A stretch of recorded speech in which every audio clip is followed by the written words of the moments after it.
Bismillahirrahmanirrahim. Bismillahirrahmanirrahim. I am Professor Shafqat Ali from Khwaja Farid College, Yar Khan. Today we are going to discuss about basics of fluorescence, phosphorescence and luminescence. तो इसको हम देखेंगे इस diagram से overview हम ले लेते हैं। तो देखें यहाँ पर ग्राउंड स्टेट एस ज़ीरो है, एस नॉट भी इसको हम कहते हैं। एस नॉट पे आपको 0 1 2 3 4 एंड 5 नज़र आ रहा है। तो ये जो लाइंस हैं इसे हम कहते हैं वाइब्रेशनल एनर्जी लेवल। और ये जो ब्लैक लाइन है पहली S1 एस नॉट वाली, ये जो है इलेक्ट्रॉनिक लेवल है। तो इसको हम सिंगलेट ग्राउंड एनर्जी लेवल कहेंगे। इस तरह S1 जो है ये सिंगलेट फर्स्ट एक्साइटेड स्टेट है, और S2 जो है वो सेकंड के बाद जो सेकंड एक्साइटेड स्टेट है। तो अगर कोई मॉलिक्यूल हमारे पास मौजूद है तो उसके इलेक्ट्रॉन आमतौर पर वो ज़ीरो स्टेट पे मौजूद होते हैं, लेकिन कुछ जो है वो फर्स्ट वाइब्रेशनल स्टेट पे हो सकते हैं, सेकंड वाइब्रेशनल स्टेट पे हो सकते हैं एंड सो ऑन। तो जब हम रेडिएशंस डालते हैं किसी भी मॉलिक्यूल के ऊपर तो उसके इलेक्ट्रॉन एनर्जी अब्जॉर्ब करते हैं फ्रॉम जीरोथ वाइब्रेशनल लेवल या फर्स्ट वाइब्रेशनल लेवल से, और जंप करते हैं किसी भी एक्साइटेड स्टेट के अंदर। तो वो एक्साइटेड स्टेट जो है वो 0 1 2 3 एंड सो ऑन हो सकती है। इसी तरह इलेक्ट्रॉनिक लेवल पे अगर हम देखेंगे तो ये S1 या S2 हो सकता है। तो वहां पर वो स्टेबल नहीं है, उन्होंने बैक वापस आना है, और बैक वापस आने के लिए वो डिफरेंट प्रोसेस को जो फॉलो करते हैं। तो अगर वो हायर वाइब्रेशनल स्टेट पे है तो वो फिर बैक वापस आएगा। जब वो बैक वापस आता है तो वो एनर्जी खारिज करता है इन द फॉर्म ऑफ हीट, और इस प्रोसेस को हम कहते हैं वाइब्रेशनल रिलैक्सेशन। तो वाइब्रेशनल रिलैक्सेशन से वो हायर वाइब्रेशनल लेवल से लोअर वाइब्रेशनल लेवल पे आता है। तो S2 से S1 पे आ रहा है, जिसे हम कहते हैं इंटरनल कन्वर्जन। और अगर जब ये S1 से S0 में आ रहा है तो ये फोटान खारिज करता है। यहाँ पर दो रेड एरो आपको नजर आ रहे हैं, तो इसका मतलब है ये दो डिफरेंट एनर्जी के फोटान इमिट करेगा। तो इसी तरह से ये जो हमें लाइंस नजर आ रही हैं, तो ये जो दो लाइंस हैं जो स्ट्रेट नहीं हैं बल्कि जिगजैग हैं, तो ये जो है वाइब्रेशनल रिलैक्सेशन का प्रोसेस है। ये जो फोटान है ये हीट की फॉर्म में इमिट होते हैं। तो इसी तरह अगर ये सिंगलेट एक्साइटेड स्टेट से ट्रिपलेट एक्साइटेड स्टेट में चला जाए तो फिर वहां से बैक वापस आए, तो जब ये बैक वापस आएगा तो ये यहाँ पर भी दो तरह के मैकेनिज्म है, एक नॉन रेडियो एक्टिव रिलैक्सेशन है और एक जो है वो रेडियो एक्टिव रिलैक्सेशन है। तो ये जो रेडियो एक्टिव रिलैक्सेशन का प्रोसेस है इसे हम फास्फोरेसेंस कहते हैं, जो नॉन रेडियो एक्टिव का है इसे हम रिलैक्सेशन प्रोसेस कहते हैं। तो इस तरह मॉलिक्यूल ने जो एनर्जी अब्जॉर्ब की वो इन द फॉर्म ऑफ हीट खारिज कर सकता है या इन द फॉर्म ऑफ फोटान खारिज कर सकता है। जब ये फोटान की सूरत में खारिज करता है तो इसको हम फ्लोरेसेंस कहते हैं और फास्फोरेसेंस भी ये हो सकता है। डिपेंड करता है कि ये जो एमिशन का प्रोसेस है, लाइट सोर्स लाइट जो है वो उसको ऑफ करने के बाद भी बाकी रहता है या नहीं रहता। तो अगर आप सोर्स की लाइट ऑफ कर दें तो फौरन ही ये फ्लोरेसेंस का प्रोसेस, एमिशन का प्रोसेस जो है वो ऑफ हो जाए, जिसे हम फ्लोरेसेंस कहते हैं। अगर सोर्स बंद कर दिया जाए उसके बाद भी लाइट जो है वो एमिट होती रहे, तो इस तरह का लेट री इमिशन प्रोसेस जो है इसको फास्फोरेसेंस कहते हैं। तो ये जस्ट एक ओवरव्यू था, फिर हम इसकी डिटेल्स के बारे में डिस्कस करते हैं। तो देखें ल्यूमिनेसेंस, तो there are three main forms of luminescence, fluorescence, phosphorescence and chemiluminescence. तो हम देखते हैं फ्लोरेसेंस और फास्फोरेसेंस, तो ये दो फॉर्म्स हैं फोटोल्यूमिनेसेंस की। इसको फोटोल्यूमिनेसेंस इसलिए कहते हैं कि इलेक्ट्रॉन जो है वो एक्साइटेड स्टेट में जाते हैं, एनर्जी अब्जॉर्ब करते हैं बाई लाइट। तो लाइट को हम फोटो, तो इसलिए इस तरह की प्रोसेस को हम फोटोल्यूमिनेसेंस प्रोसेस कहते हैं। तो दूसरा इसके साथ जो लफ्ज आता है वो केमिल्यूमिनेसेंस है। तो केमिल्यूमिनेसेंस में कोई केमिकल रिएक्शन होता है, वो एनर्जी देता है ताकि वो एक्साइटेशन में चला जाए।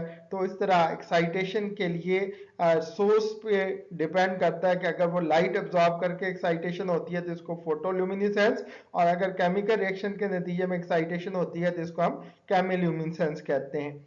तो बोथ फ्लोरेसेंस एंड फास्फोरेसेंस, तो इन दोनों प्रोसेस के अंदर लाइट अब्जॉर्ब करता है मॉलिक्यूल, इलेक्ट्रॉन एक्साइटेड स्टेट में चले आते हैं, फिर इमिट करते हैं। तो जो इमिट करते हैं उस पर डिपेंड करता है कि वो अगर तो लाइट ऑफ होते ही फौरन वो इमिशन का प्रोसेस ऑफ हो जाए तो इसको हम फ्लोरेसेंस कहेंगे। अगर ये प्रोसेस जो है वो देर तक चलता रहे तो इसको जो है वो हम फास्फोरेसेंस कहते हैं।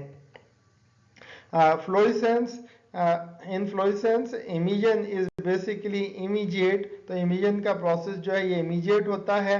देयरफॉर जनरली ओनली विजिबल, तो आमतौर पर जो है ये विजिबल होता है if light source is continuously on, तो जब तक ये लाइट ऑन रहती है तो ये प्रोसेस कंटिन्यू रहता है। वाइल फ्लोरिसेंट, जो फास्फोरिसेंट मटेरियल होता है, तो फास्फोरिसेंट मटेरियल के ऊपर जब लाइट पड़ती है तो आप लाइट ऑफ भी कर दें तो वहां से रेडिएशन इमिट होती रहती हैं कुछ टाइम के लिए। इवन कि आप सोर्स को ऑफ कर दें तो ये ड्यूरेशन जो है वो फ्यू सेकेंड से फ्यू आवर्स तक हो सकता है। सो इफ डिसअपियर इमीडिएटली, तो अगर ये फौरन डिसअपियर हो गया तो इसको हम फ्लोरेसेंस कहते हैं। अगर ये लिंगर ऑन हो गया, कुछ देर तक चलता रहा, तो इसको हम फास्फोरेसेंस कहते हैं। तो लेकिन दोनों प्रोसेस के लिए जो है हमें लाइट या केमिकल रिएक्शन से एक्टिवेशन की जरूरत होती है। अगर नीड एक्टिवेशन के एक्टिवेशन के लिए आपको केमिकल रिएक्शन की जरूरत पड़े तो इसको हम केमिल्यूमिनेसेंस कहते हैं। तो कुछ एग्जांपल्स हम देखते हैं। तो इसके अंदर हम देखते हैं कि पिक्चर सीन के पिक्चर हमें नजर आती है नाइट क्लब में, तो उसमें टीथ, आईज, फैब्रिक जो उसने कपड़ा पहना हुआ होता है वो ब्लैक लाइट के अंदर फ्लोरेसेंस शो करता है, ग्लोइंग हमें नजर आता है। इमरजेंसी एग्जिट गेट के ऊपर जो है वो फ्लोरेसेंट मटेरियल लगा होता है जो जैसे ही लाइट उस पर पड़ती है तो वो हमें विजिबल हो जाता है, नजर आता है। इस तरह ग्लो स्टिक, तो जो ग्लो स्टिक होती है तो वो केमिल्यूमिनेसेंट मटेरियल उसके अंदर होता है। तो केमिल्यूमिनेसेंट मटेरियल में असल में दो केमिकल होते हैं, स्मॉल कैप्सूल्स के अंदर मौजूद होते हैं। जैसे ही आप उसको शेक करते हैं तो वो केमिकल आपस में मिक्स होते हैं और वो केमिकल रिएक्शन के नतीजे में लाइट प्रोड्यूस होती है। To understand the principle behind के इसमें प्रिंसिपल क्या है, तो हमें ये पता होना चाहिए कि ग्राउंड स्टेट, एक्साइटेड स्टेट्स क्या है, स्पिन क्या है इलेक्ट्रॉन्स की। तो मॉडर्न जो क्वांटम मैकेनिक्स है वो अभी तक इसको फुली एक्सप्लेन नहीं कर सकी, तो इस तरह जो है इसकी एक्सप्लेनेशन अभी बाकी है। तो इस डायग्राम से हम इसको देखते हैं, तो इस डायग्राम से हम इसको समझेंगे। तो यहाँ पर देखें कुछ प्रोसेस हो रहे हैं, तो उन प्रोसेस को हम पहले एक एक को देखते हैं। एक इसमें लिखा है नॉन रेडिएटिव रिलैक्सेशन। तो रिलैक्सेशन का प्रोसेस ये है कि जब इलेक्ट्रॉन ग्राउंड स्टेट से एक्साइटेड स्टेट में चले जाता है, हाई एनर्जी स्टेट में चला जाता है, तो वहां से जब बैक वापस आएगा इस प्रोसेस को हम रिलैक्सेशन कहते हैं। अगर इसमें कोई लाइट वो इमिट नहीं करता, फोटॉन इमिट नहीं करता, तो ये नॉन रेडिएटिव रिलैक्सेशन होगा। तो इसके कलर से आप उसको डायग्राम से पहचान सकते हैं। क्विंचिंग का प्रोसेस, तो क्विंचिंग का ऐसा प्रोसेस होता है जिसके अंदर हाई एनर्जी स्टेट पे मॉलिक्यूल स्ट्राइक करता है किसी लो एनर्जी मॉलिक्यूल के साथ, उसको एनर्जी ट्रांसफर कर देता है, तो वो खुद ग्राउंड स्टेट पे आ जाता है विदाउट इमिटिंग एनी फोटॉन। तो ये प्रोसेस क्वेंचिंग कहलाता है। इंटर सिस्टम क्रॉसिंग, तो इंटर सिस्टम क्रॉसिंग में ये सिंगलेट स्टेट से ट्रिपलेट स्टेट की तरफ इलेक्ट्रॉन का जो ट्रांसफर है ये इंटर सिस्टम क्रॉसिंग कहलाता है। तो फ्लोरेसेंस, तो फ्लोरेसेंस का जो प्रोसेस है ये 10⁻⁻⁹ to 10⁻⁷ सेकेंड्स के अंदर होता है। तो इसके बाद internal conversion and vibrational relaxation. तो इंटरनल कन्वर्जन क्या है कि एक एक्साइटेड स्टेट से दूसरी एक्साइटेड स्टेट में इलेक्ट्रॉन का दाखिल होना जो है इसको हम इंटरनल कन्वर्जन कहते हैं, और एक वाइब्रेशनल लेवल से दूसरे वाइब्रेशनल लेवल में दाखिल होना इसको हम वाइब्रेशनल रिलैक्सेशन कहते हैं। इसके लिए 10⁻⁻14 टू 10⁻⁻11 सेकेंड तक का टाइम जो है वो चाहिए होता है। तो एक्साइटेशन एब्जॉर्प्शन, तो एक्साइटेशन एब्जॉर्प्शन क्या है कि ग्रीन कलर की ये जो हमें लाइट नजर आ रही हैं लाइंस, तो ये एरो असल में ये फोटॉन अब्जॉर्ब करके इलेक्ट्रॉन ग्राउंड स्टेट से एक्साइटेड स्टेट में जाते हैं। तो यहाँ पर डायग्राम को हम देखें तो ग्राउंड स्टेट से एक्साइटेड स्टेट में जाने के यहाँ पर आपको दो एरो नजर आ रहे हैं, तो एक S1 में और एक S2 में चला गया। तो वहां से इलेक्ट्रॉन जो है वो एनर्जी इमिट करते हैं इन द फॉर्म ऑफ हीट। तो ये हीट की फॉर्म में एनर्जी लूज करेंगे और जो प्रोसेस हो रहा है ये वाइब्रेशनल रिलैक्सेशन का और इंटरनल कन्वर्जेंस का होता है। उसके बाद ये बैक वापस आते हैं। तो ये रेड कलर के जो आपको दो एरो नजर आ रहे हैं, ये जो रेड कलर है ये फ्लोरेसेंस को रिप्रेजेंट कर रहा है। तो ये डिफरेंट एनर्जी के दो फोटॉन खारिज कर रहे हैं। तो इस तरह ये फ्लोरेसेंस शो कर रहे हैं। इसके अलावा ये जो दो एरो आपको नजर आ रहे हैं जिगजैग लाइंस, तो इसमें एक क्विंचिंग का प्रोसेस है, एक नॉन रेडियो एक्टिव रिलैक्सेशन का प्रोसेस है।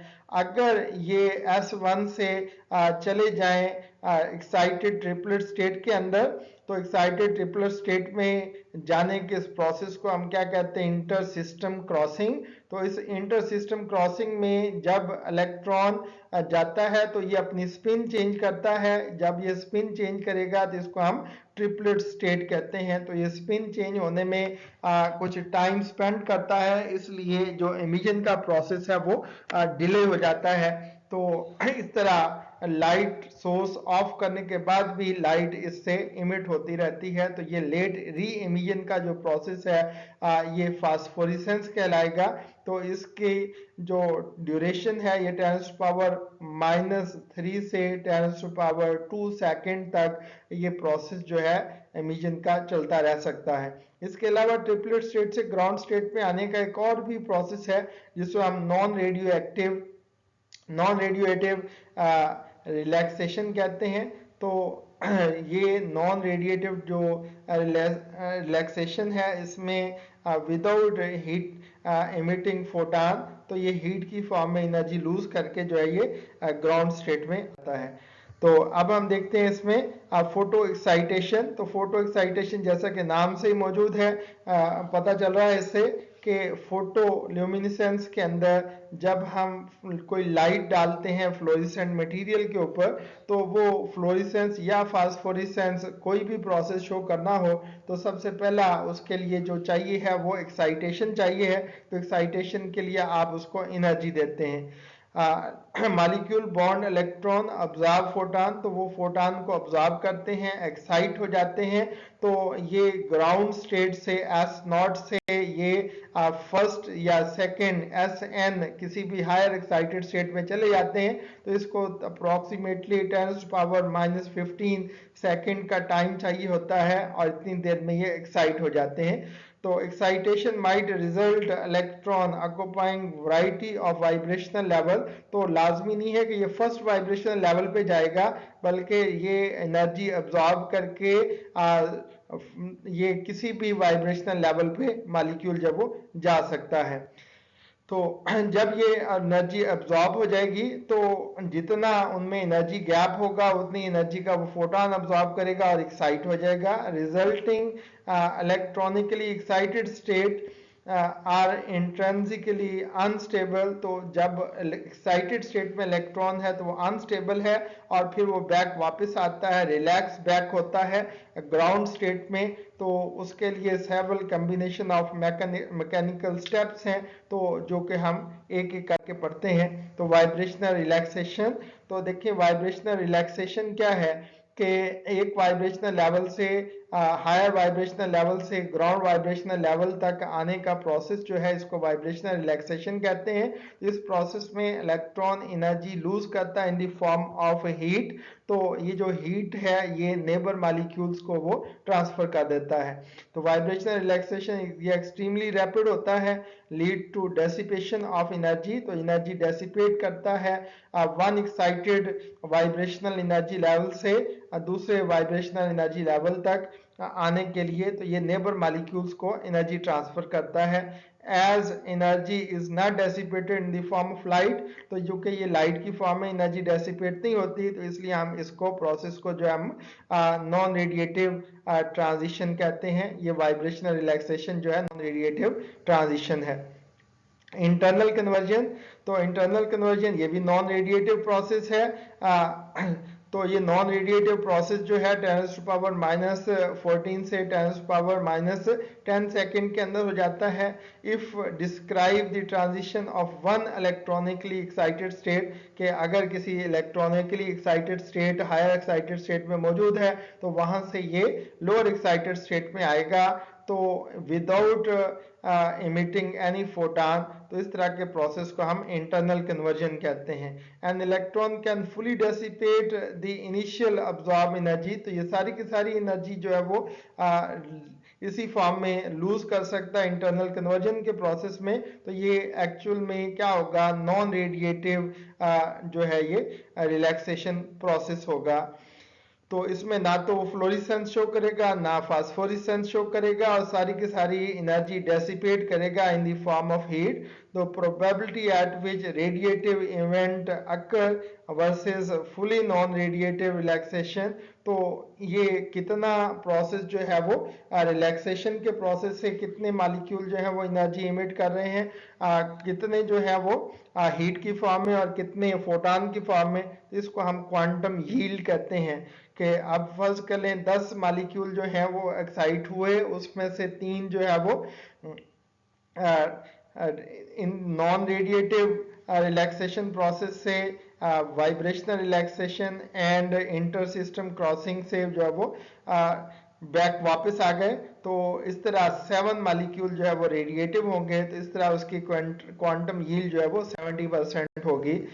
तो फ्लोरिसेंस, तो फ्लोरिसेंस क्या है, ये रेडिएटिव मैकेनिज्म है जिसमें मॉलिक्यूल एक्साइटेड स्टेट से ग्राउंड स्टेट में आता है और फोटॉन खारिज करता है।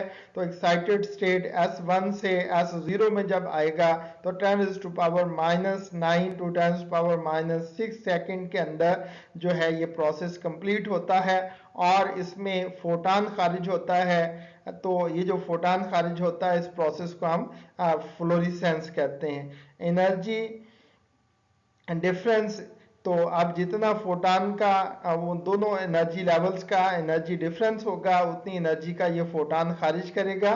तो कुछ एनर्जी उसने जो है वो वाइब्रेशनल रिलैक्सेशन की फॉर्म में लूज कर दी।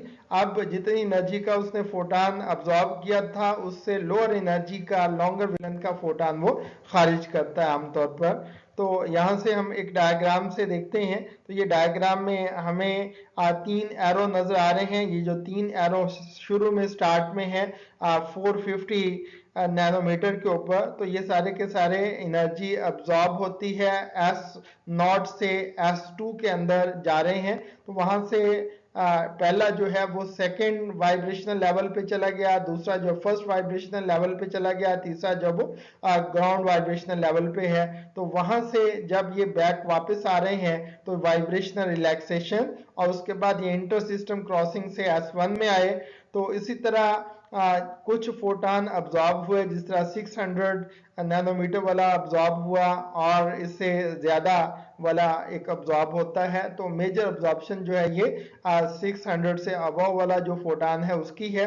तो ये सारे के सारे जो 5 एरोज हैं ये सारे के सारे एक्साइटेशन के प्रोसेस हैं। तो डिफरेंट वेवलेंथ के फोटॉन, जैसा कि इस ग्राफ से आपको नजर आ रहा है कि एक्साइटेशन में डिफरेंट एनर्जी के फोटान अब्जॉर्ब होते हैं और मैक्सिमम अब्जॉर्प्शन जो है वो एक जो अबव 600 नैनोमीटर वाली वेवलेंथ है उसकी होती है। इसलिए हम जो सोच रहे होते हैं कि लैम्डा मैक्स एक शार्प लाइन होगी, वो शार्प लाइन नहीं होती, तो वो एक ब्रॉड बैंड आ जाता है। उस ब्रॉड बैंड की वजह यही है कि वो इलेक्ट्रॉन जो है वो किसी भी हायर वाइब्रेशनल लेवल पर जा रहे होते हैं। तो इस तरह वो सारे के सारे हाई एनर्जी और लो एनर्जी के फोटान भी अब्जॉर्ब कर लेते हैं। अब रीइमिशन का प्रोसेस, तो रीइमिशन में देखें कि डिफरेंट एनर्जी के फोटान ये खारिज कर रहे हैं। तो अब ये जो डिफरेंट एनर्जी के फोटान ये खारिज करते हैं उसमें मेजॉरिटी जो है वो 650 की है। तो उसके बाद जो है कम एनर्जी के फोटान इमिट होते हैं।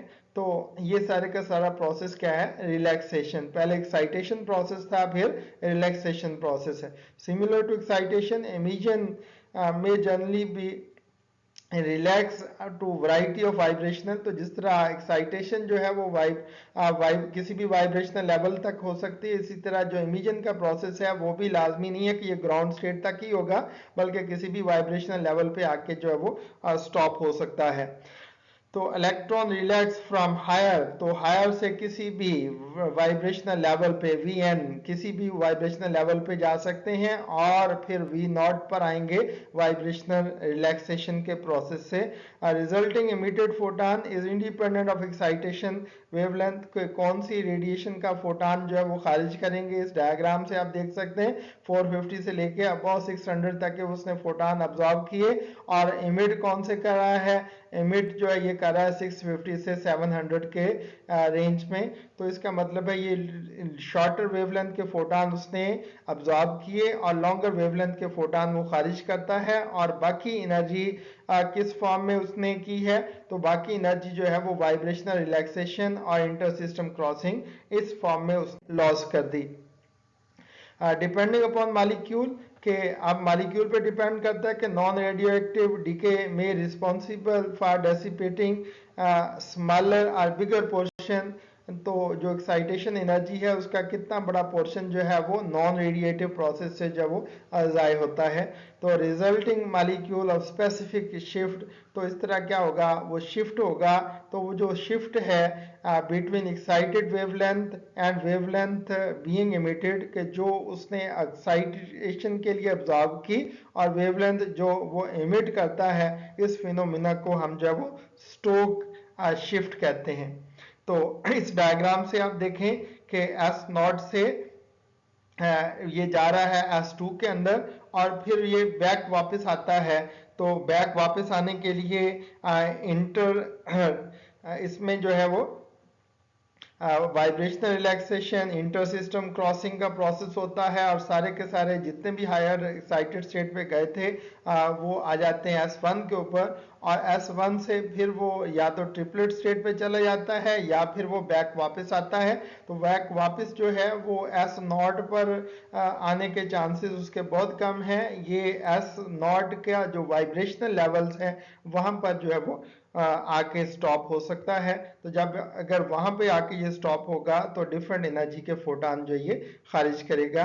तो इस तरह की जो फोटान्स होंगे, जो एनर्जी के फोटान उसने अब्जॉर्ब किए उससे डिफरेंट एनर्जी के फोटान वो खारिज करेंगे। तो आमतौर पर ये जो फोटान खारिज होते हैं ये लॉन्गर वेवलेंथ के होते हैं। The possible wavelength of photon that might be absorbed in excitation, तो जो excitation में उसने absorb की होती है, जो वो emit कर रहा होता है, वो हमेशा longer wavelength की होती है। As frequently same electronic transition are involved in excitation, तो excitation के अंदर जो है वो same transitions होती हैं। Emission of fluorescent molecule, the excitation and emission spectra often resemble। तो बाज औकात ऐसा होता है कि जो वेवलेंथ वो अब्जॉर्ब करता है वही वेवलेंथ वो खारिज करता है। इसको हम रेजोनेंस फ्लोरेसेंस कहते हैं। इसको हम मिरर इमेज रूल भी कहते हैं, mirror image rule of fluorescence. That's end of our lecture. तो अपना ख्याल रखिएगा। अस्सलामु अलैकुम।